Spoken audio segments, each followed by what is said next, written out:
Hi and welcome to Healthy Life Hacks. I'm Jennifer Jeffries, the present day wise woman. I'm a realistic naturopath coming to you from the surfing beaches of Australia. This show is for those of you who are wanting to really rock your life and rock your health and just live from a place of prevention, not waiting to get sick and tired and sucky. That's it. So let's get into today's episode. Is it urgent or is it important? Think about it. Is it urgent or is it important? Welcome to podcast number 15. I wanted to talk about this today. Now, if you're watching this, I'll just pull that off my computer. If you're watching this on YouTube, you can see me holding up a very cruddy piece of paper, an old Post-it note that's faded and curled up and wrinkled. And it says urgent versus important with a love heart on it. That note has been on my computer for years, and I really mean years, guys. I'll just stick it back on my computer. Why? Because I learned this principle years ago and I've taken it on as a habit, and I promise it brings some sanity to my life.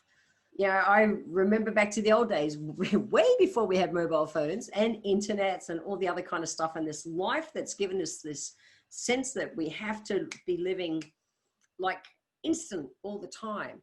And, you know, we'd ring someone and we'd leave them a message or a letter, back in the letter writing days and everything. And we would say, please get back to us ASAP. ASAP is as soon as possible. And we did. We got back to them as soon as possible. None of this instantaneous stuff. And it had a totally different vibe about it. And there wasn't that stress of urgency on people that we have nowadays. And really interesting is that the world survived. We did. We all survived. We got out there and we got life and we were efficient and productive and all those things without this franticness on us that there is nowadays, that people, they get a message and they think, oh, I have to answer right away. No, you don't. No, you don't. So that's why I want to talk about this today.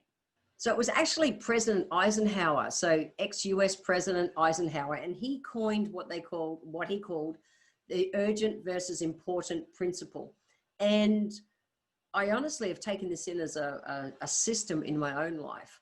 And it's for identifying tasks or things, activities and things that you need to do that you could either delegate or ignore or act on. This is it.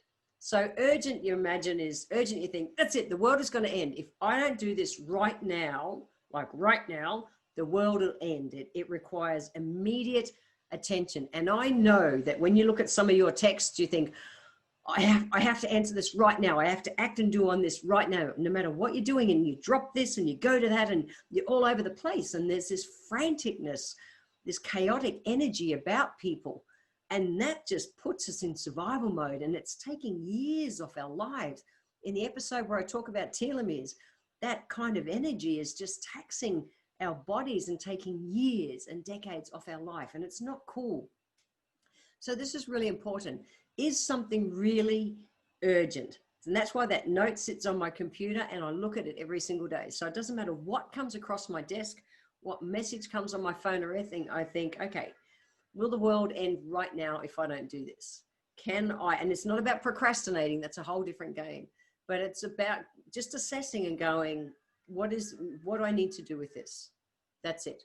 So urgent means it puts us in that reactive mode. And it's kind of like we're on the defensive. It's like, it's negative, it's hurried, it's hurried, it's narrow focus. You can't see. It's like, I've just got to do this. Not good for our health. But important is like, yep, I have to get this done. I will get this done. And it goes on my list. I run on lists. I run on 3x5 card notes or notes in my phone that I prioritize every day. And the difference is I can take that franticness out of my life and operate from being responsive versus to being reactive. Now, the goal is that we manage our stress. We can't make stress go away. We want to manage it and not feed it. And for me, I've been able to reframe that. I keep looking at the note on my computer because it's real. It has sat on my computer for so many years. But it's a way that I deal with life. You know, I talk about, well, when I'm working, traveling as a speaker, I speak about how to prevent burnout in the workplace and how to manage life and stress, because I burned out in my 20s.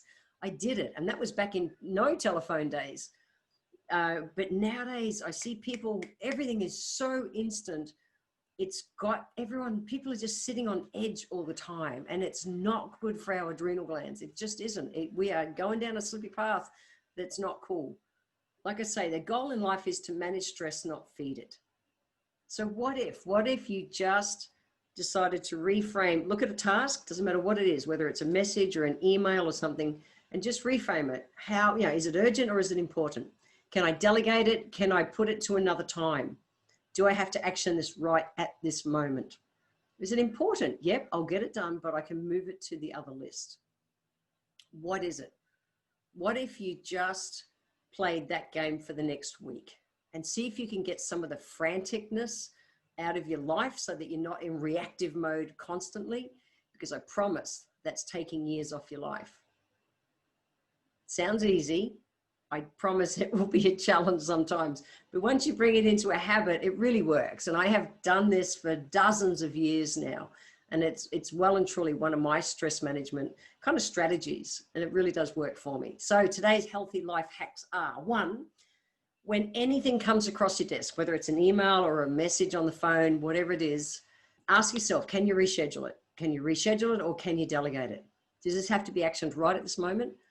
Can I do it later, or can someone else do it for me? Healthy life hack number 2 is it's actually okay to say no. I just want to put this in here too, politely, because so often, people and a request will come for you to do something and you go, oh, yeah, okay, I will do it. And you're in reactive mode and you're in stress mode, and it's not good. And it's not necessarily feeding you. It's okay to respectfully say, love to be able to help you. However, at this time, that doesn't fit my schedule. I can do it for you on this date or at this way and this time. Is that cool? And if they go, no, I need it done sooner, love to be able to help you, but I just can't at this time. You don't go, no, piss off, I don't want to do it. It's like, it's okay to say no politely, but you've got to run that, is it urgent or is it important conversation over your head first to make that decision. So take a breath and then act on it.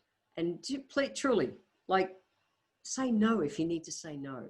That's healthy life hack number 2. So guys, remember, if you want to get the show notes, head over to healthylifehacks.com.au. I want to thank you for being here today. If you enjoyed this episode, feel free to share it with your friends, and scroll down to the comment section, guys. It's below the description of the video, because click into the line that says add a public comment. Add your comment, click the comment box, and every month I draw one lucky person who leaves a comment down below to have a free 1-hour consultation with me. Also, be sure to subscribe to the show and like it so that you're always catching that next episode. If you'd like to receive a free copy of my Feed Your Body ebook, simply click the link in the comments below, join my newsletter, and you will get the free ebook sent to you nice and easy. So I welcome your emails. You can write to me at podcast@healthylifehacks.com.au. Until next time, guys, remember that when it comes to life, live it, love it, and get on with it.